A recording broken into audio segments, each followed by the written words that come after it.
உங்க அப்பா கிட்ட பர்மிஷன் வாங்கியாச்சு. இப்ப சந்தோஷம் தானே? ஐயா 16 பெற்று பெருவாழ் வாழம் தர்மசாமி. 16 வேண்டாயா, 2 போதும். எங்க அது?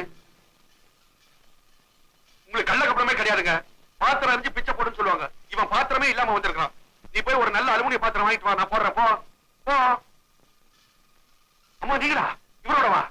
கணக்கு சௌக்கியமா? அபார சௌக்கியம், அபார சௌக்கியம், அபார சௌக்கியம். கணக்கு ஐயா ஐயா, இது வரைக்கும் நான் கல்யாணமே செஞ்சுக்க போறதில்லன்னு சொன்னேன் இல்லையா? உமா கணக்கு ஆமா ஆமா ஆமா.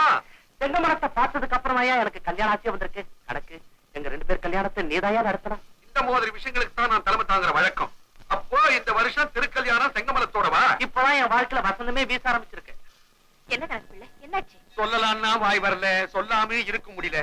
உங்க புருஷன் என் முதலாளி. அவருக்கு என்ன? அவருக்கு ஒண்ணு இல்லம்மா, அவர் ஒரு பொண்ணோட வாழ்க்கை நடத்துறாரு. அத உங்ககிட்ட சொல்லக்கூடாதுன்னு என்கிட்ட 100 ரூபாய் லஞ்சம் கொடுத்தாரு. தாயே, அந்த செய்தியை உங்ககிட்ட சொன்னா ஏதாவது ஒரு 5 காணி நல்லா எழுதி வைப்பீங்க, அதை வச்சு பொழைச்சுக்கலான்னு அம்மா. அதுக்குள்ள போயிட்டாங்க.